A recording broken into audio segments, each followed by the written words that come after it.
Welcome to the Pacific Research Institute Next Round podcast. I'm Tim Anaya, PRI's Vice President of Marketing and Communications, and your podcast co-host. My colleague Rowena Itchon is away this week. This week we talk with Rebekah Paxton, who's Research Director of the Employment Policies Institute, which is a nonprofit research organization dedicating to studying public policy issues surrounding employment growth. EPI has been doing some terrific work on the various proposals for the minimum wage in California, including the effect of the $20 fast food minimum wage and the proposal in Los Angeles to have a $30 minimum wage for hotel and airport workers. And when you add in an roughly $8.25 health care mandated benefit, it's really a $38 minimum wage. So we talk through their research, the pushback that they're getting from labor unions and from Governor Newsom's administration, and we explore, why are politicians pursuing these harmful policies for workers and the economy alike, despite the jaw-dropping numbers that EPI's research is showing. And before we get to our guest, we have one announcement for you. If you're going to be in the New York area on June 25th,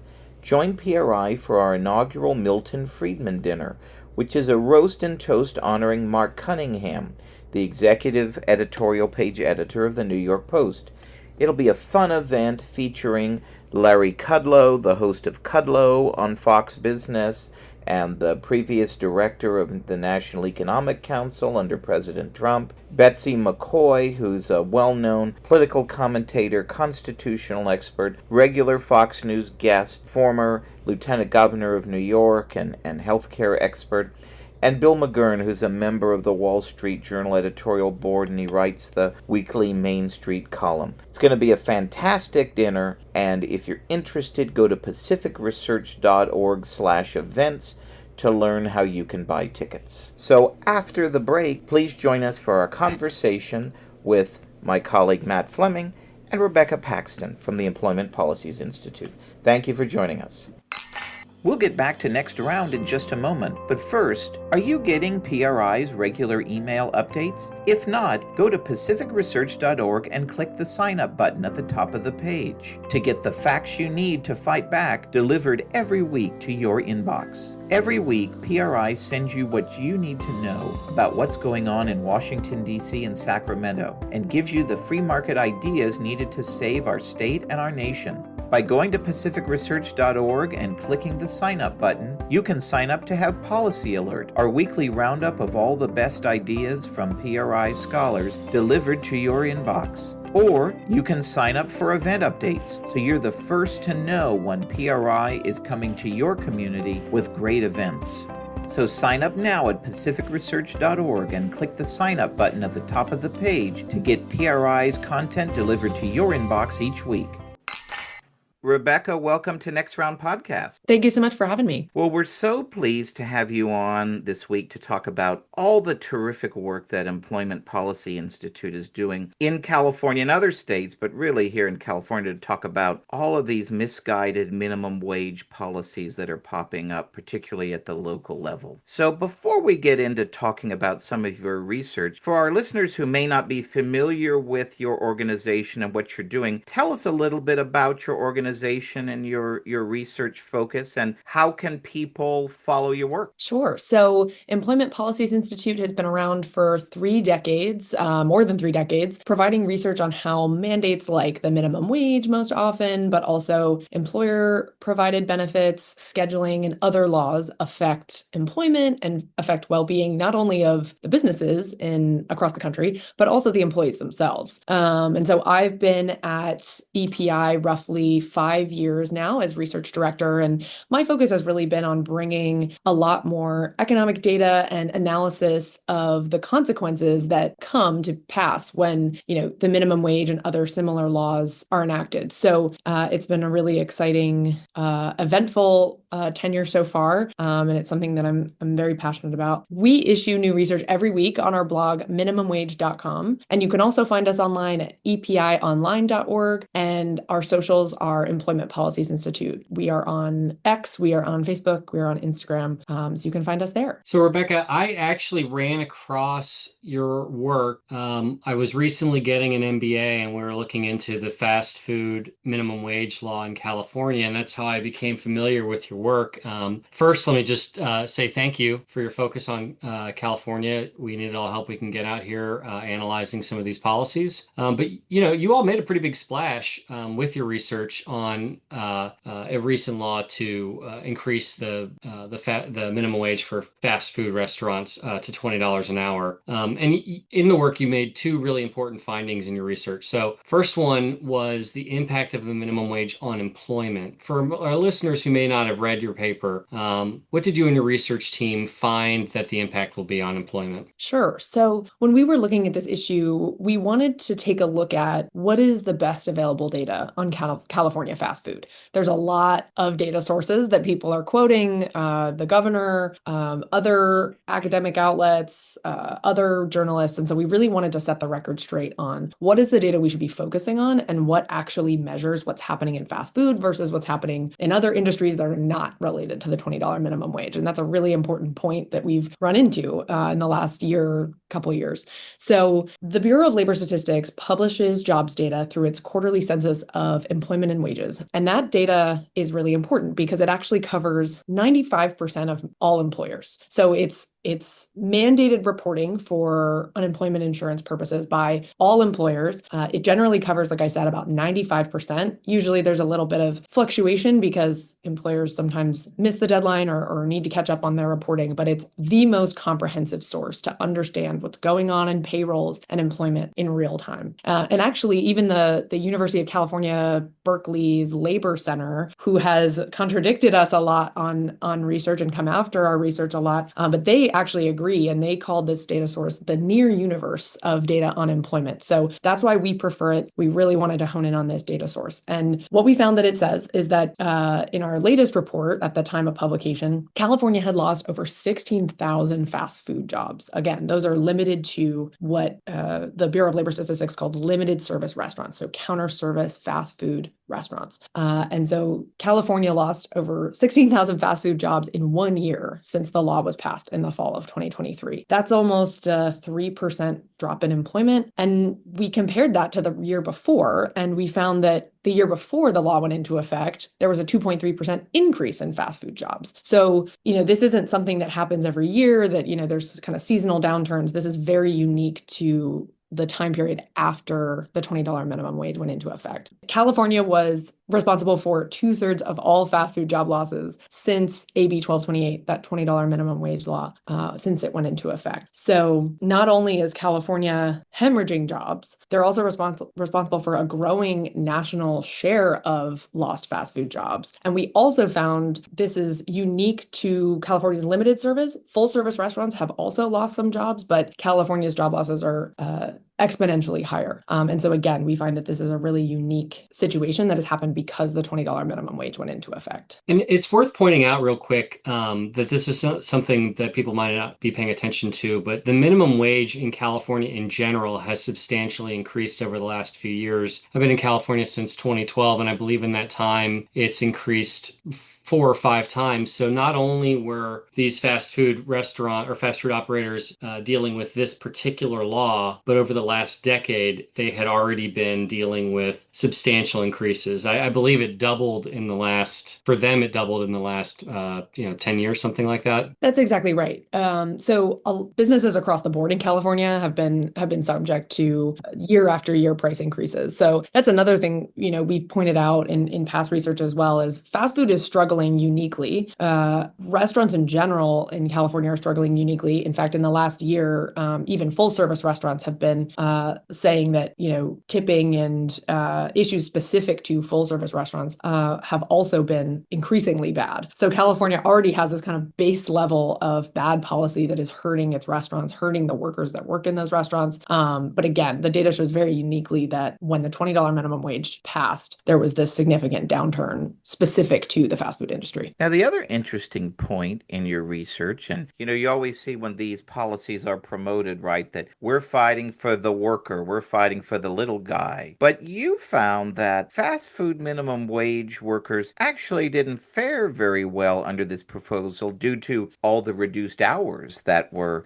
not surprisingly, the result of this proposal. So, walk us through what your data and calculations found. Sure. So the data that I mentioned just a minute ago, that was sort of the macro scale, what's actually happening statewide in the fast food industry. But we also wanted to dig into how is this affecting individual fast food workers? And so the best data for this comes from the US Census Bureau. And that data shows us that for non-tipped California restaurant workers, after the $20 minimum wage law went into effect, they lost up to 250 hours per year of work after this law went into effect. And we found that that group is about half, 50%, a little bit more of just fast food workers. So that's a larger pool of non-tipped restaurant workers because there's no real great proxy for just isolating at the individual level fast food workers. So we tried to create the best possible indicator to understand what's going on in this industry. But the conclusion that we came to is that actually the effect just for fast food of the $20 minimum wage law is probably muted in this sample. This is probably a conservative estimate of what's actually happening to hours because, there's also the effects of other workers in that pool to some degree. So, it's not a perfect proxy. It's the best proxy that we've been able to find. It's the best proxy that we've seen in the media, quite frankly, for what's happening on the individual level for workers. And so, again, we think this is a conservative estimate that fast food workers are really struggling in terms of not only maybe losing their jobs, but even if they keep their jobs, they may have fewer hours than they did before. And so naturally with findings like this, you touched on this a little bit earlier, but you all have received significant pushback first from Berkeley and also from the governor. Your work contradicts a narrative that the fast food industry was actually growing in California. That was something that both Berkeley and Gavin Newsom were both saying. Can you talk a little bit about the back and forth between you and the governor and Berkeley, and a little bit you don't have to get into the TikTok too much and the he said, she said, but what you're citing federal data, they are allegedly citing federal data. How do you reconcile that? And can you talk a little bit about just like the pushback in general? Yeah, absolutely. You said it best. I had said it before. There's a lot of narratives going around, and you can always try to find talking points that support your argument. But the thing that we were trying to do with this research from the beginning was try to take the best possible, most comprehensive data sources that are objective. They're not coming from us. We're not asking the workers themselves to tell us. We are just getting data that is reported to the federal government and to the state government even. And so we are just reporting out what those data sources say. We got a lot of pushback from the governor initially, who was, I think, every month after this law went into effect, was putting out a press release saying, this is great for California. California's fast food industry is growing faster than it ever has, and showing these graphs that just looked like jobs were going up. We looked at that and very quickly realized what he was doing, which was using non-seasonally adjusted data. It was from the federal government, but it is based on these survey estimates that the Bureau of Labor Statistics point out, because they want to release sort of early indicators. So they release these estimates of employment by industry, but in order to get them out quickly, and they're based on a small sample survey, I think it only covers like 160,000 businesses across the country. So how many of those are actually in California? How many of those are actually in fast food? But it's a small survey. It's weighted to represent what might be going on in California. But then he published estimates that weren't even weighted to account for sort of seasonal, non-policy related factors in California. And so these numbers were coming out and showing, yeah, okay, the survey estimates show employment is up in California. But then when we looked again at the most comprehensive, the best available data on actual payrolls, that wasn't the case at all. And in fact, California was losing jobs, as we've reported and been reporting. And so we've been back and forth about what data source we should be using, why this data source wasn't good that the governor was putting out. It's a lot of data details that I don't think reporters don't want to bog down stories with discussions of what data source to use. So it was kind of tough to try to get that point out there. But at the end of the day, the governor was trying to use something that was half-baked, not comprehensive, not objectively looking at what was going on the ground in California, and trying to use that as a victory lap. And so we were not going to let that happen based on again what we thought was the best available data. And so we started publishing these reports with the quarterly census of employment and wages source that I mentioned. And then you had UC Berkeley come out and sort of make conclusions of its own. But honestly, after saying, yes, this quarterly data source is the best available, the economists at UC Berkeley actually conceded in their latest report that in fact California's fast food wage had caused job losses, but then did sort of this what they call a difference in differences approach, which is sort of this mathematical trick to try to make it look like there actually hadn't been losses. And the way that they did that was they tried to compare fast food job losses to full service restaurant job losses, and said, well, full service restaurants are also struggling, so therefore struggling fast food restaurants can't be taken out of context and can't be attributed to the fast food law, which is crazy. I mean, it's basically like saying, one industry is drowning, and therefore if we compare another drowning industry, everything's okay. And so we pushed back on that as well, and we just said, look, again, there's a lot of strife because of minimum wage and other labor policies in California. But what we know is that the best available data shows after this $20 minimum wage went into effect, fast food restaurants took a sharp turn, and a unique turn that is greater than what's happening in full service restaurants. It's greater than what's happening in limited service restaurants across the country. So something's up with this law.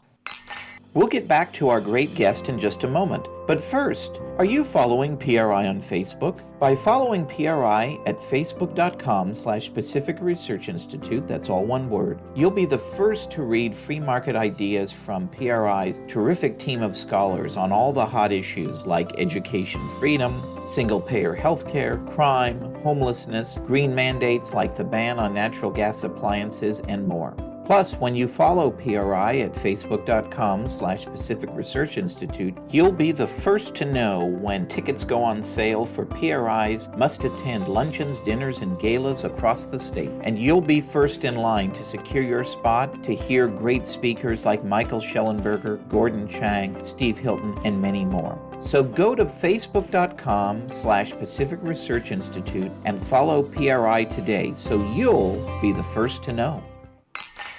So I think one of the great things, about this, we find this challenge in our world, right, is we produce so much good, useful, interesting, very impactful data, but it's all about how you communicate it. You don't want to produce something that collects dust on a shelf. You want to have impact with it, both among policymakers and the regular public. And you did a very entertaining thing where you took out a full-page ad in USA Today calling the fast food minimum wage increase the, quote, crappiest law. And we were curious to see, we admire stuff like that. And so we were kind of curious to see, what were you hoping to get from that ad and what kind of response did you get? Yeah, it was a new way of looking at the data for months. We had just been trying to put out really high level, really intensive looks at, what's going on in the data. And this was a new way to sort of present what's going on for any individual who may be paying attention, maybe doesn't know a whole lot about the history of the law.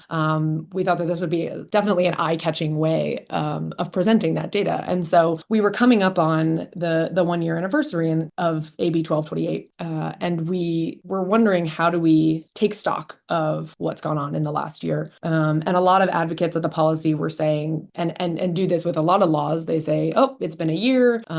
Proponents were saying the sky hasn't fallen. Everyone's better off. I think, the governor had been saying, everyone is doing better. This is a win, win, win, maybe win. He said a lot of wins for California. And we were saying, no, that's not what the data shows. So we were hoping to have a little bit of shock factor, I think, because the results, the data shows that what's happening under this law is shocking, right? 16,000 job losses and counting. I know there are other estimates that are even higher than that from others. That's shocking. That's a huge number of folks in California who now don't have jobs. And that doesn't even account for, folks who've had their schedules reduced, which we know is happening because of that other individual data analysis that we did. It doesn't account for folks who can't pick up shifts or get overtime opportunities. It's just a net figure. And we know that 16,000 jobs or more have been cut. And we think that that's an important thing that, when lawmakers are considering this law or considering new laws, I mean, we're seeing LA County, LA City is talking about similarly high or higher mandates for industries or countywide. It's important to understand that this has immediate consequences for the employees that they say they're trying to help. Yeah, it's a great ad, and I think you definitely accomplished your goal in getting attention or bringing attention to the law. Although I think even as I think about this, Tim and I could probably come up with 10 other possibilities for the crappiest law in California, but this definitely is a really good one. You just mentioned this. Los Angeles is just increased their local minimum wage to $30 per hour for hospitality workers. This is in advance of the Olympics coming. Recently, EPI's Michael Saltzman, your colleague, took to the Wall Street Journal to cover the myriad problems associated with this staggering increase. For the benefit of our listeners who haven't read the op-ed, can you talk a bit about how this policy will hurt Los Angeles and particularly Los Angeles workers? Sure. So there's a lot of economic research on what minimum wage hikes in general do to employment, earnings. They shutter businesses. There's a 30-year mountain of economic evidence that the overwhelming majority shows high minimum wages and subsequent minimum wage increases hurt employment. That is a well-founded concept in the academic literature. So it would not be a stretch to say that this $30 minimum wage for hospitality workers, one, is very unprecedented. Nowhere in California has something like this. All we have is the $20 fast food minimum wage for fast food statewide. And we already have seen how that has played out. And it's only been a year. So I think, again, it's not a stretch to assume that, LA's hospitality workers will not be immune to these consequences. We can expect there's going to be job layoffs.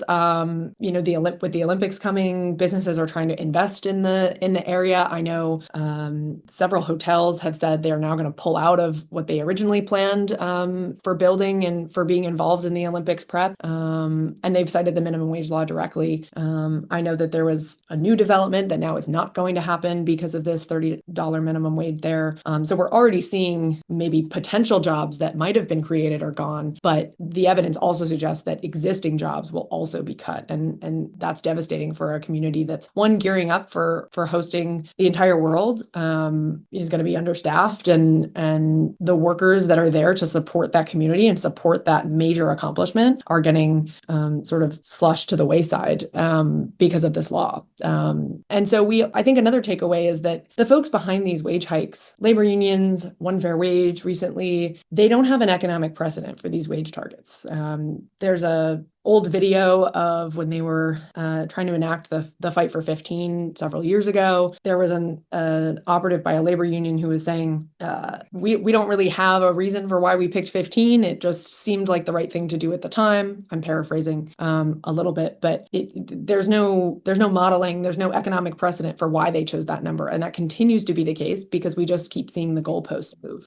Every time one wage goes into effect, now there's activists back and they're pushing for the next $5 or the next $10 increase on top of that. So I think an additional consequence is that, and we hope certainly through our research, that if people don't see the consequences that these drastic wage hikes have for the employees that they say they're trying to help, they're going to continue because activists just keep pushing for the next target, the next rung on the ladder. And unfortunately, if left kind of unbridled, those consequences won't go away. Yeah, that kind of highlights a bigger problem, though. Certainly there's the motivation of the politicians, and some of them might actually think this is good policy. Others might just want to appease a constituency like a labor union. But when you're taking this case to the public, like let's say I'm somebody who lives in Los Angeles or San Francisco. Let's say I live in Los Angeles and I'm a hospital worker. The cost of living in Los Angeles is exorbitant. Finding a place to rent is challenging. Finding a place to buy, it doesn't matter, how high the minimum wage is. If you're on the minimum wage, you're not buying a house in Los Angeles. I mean, how does How do you make this economic case to people who are, legitimately struggling under a crushing cost of living and, a $30 an hour minimum wage increase sounds like a really great thing? Sure, it's a great question. And I think the first thing is that every policy has trade-offs like this, right? And you both know when the government steps in and decides to tell businesses what to do, there's going to be some trade-offs with that. And some of those trade-offs are good and some of those trade-offs are bad. So I don't want to say that, there certainly may be some folks that are better off in California, but there's also so many people that either don't have jobs and they can't even get the hourly wage that has been enacted. So lawmakers have to reconcile those two things. And if that's something that they're willing to stand on, if they're willing to expend workers' jobs totally or their hours so that they can't make money at that higher minimum wage,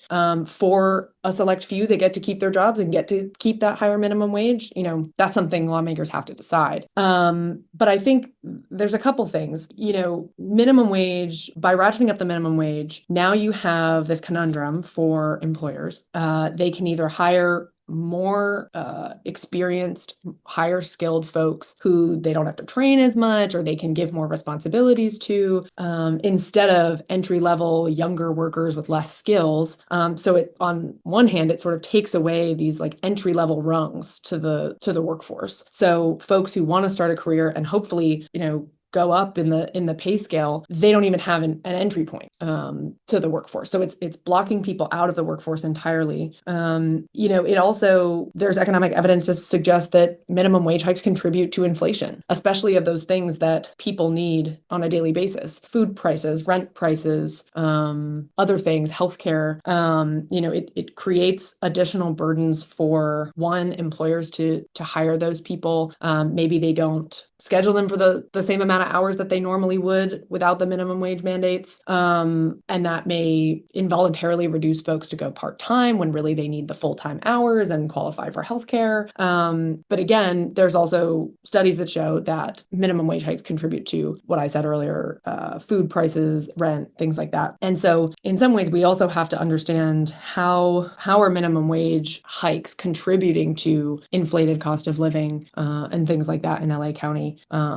So it's certainly a difficult question, because especially when you put it to voters, especially when lawmakers want to stand behind something that helps workers, it sounds like a great idea. Let's just raise the wage. Let's make sure people get paid more. But unfortunately, lawmakers have to own both sides of that coin. They can advocate for a policy that, like I said, may give some people higher wages, but it also may put a lot more people out of work. There's evidence to suggest that it plunges people into poverty if they can't make the hours that they need or they lose their jobs. It may hurt the economy. It may shutter businesses or keep businesses from expanding in California. Maybe they'll take their business out of state. So there's sort of this ripple effect that lawmakers also have to be responsible for that may unintentionally hurt the employees they're trying to help. And there's a lot of other programs, other policies that are better aimed at targeting poverty, things like earned income tax credits, other types of tax credits that help with childcare or what have you, to help working people get to work and boost their wages at work, that don't necessarily put the burden on employers who may or may not be able to shoulder that additional cost, especially at the rates that cities in California are increasing wages at, right? Introducing a $30 wage hike overnight or over a couple of years is going to be a huge blow to a business who's already facing increased costs, increased struggles to keep people on staff. So I guess it's a complicated answer, but I think it's also a complicated solution that we need. The sort of blanket, well, we're going to mandate X hourly minimum wage, won't always solve the problem, and in fact create problems for people it's trying to help. So finally, as we close, we call our podcast Next Round because of PRI's proximity to wine country and our love of discussing public policy over a great glass of California wine. So what wine or beer or cocktail or other beverage are you enjoying to take your mind off all the bad policies from California that are hurting workers and the economy alike? I like this question a lot. I've been trying to expand my tastes for all different kinds of beverages. And so this year I'm really trying to get into martinis. So lately I've been drinking a gin martini, a little bit of vermouth with a twist. Very nice. Is there a particular gin that you like? I'm trying to explore. I think I grew up with my parents preferring Bombay Sapphire, so that's kind of always a nostalgic one. But I've lately been into Botanist as well. Very nice. Well, I'm sure some of our listeners will give that a try this summer. Rebekah, thank you so much for joining us on Next Round. We really appreciated the discussion. Thank you both so much for having me. If you like this episode, please tell your friends and subscribe to PRI's podcast at iTunes, Google Play, Stitcher, TuneIn, iHeartRadio, and Spotify. And when you're on these platforms, don't forget to give us a big 5 stars. If you don't subscribe to any of these, you can still listen on PRI's YouTube page, youtube.com/Pacific Research 1. That's the number 1. Thanks for listening. I'm Rowena Itchon. Hope you'll come back again for Next Round with PRI.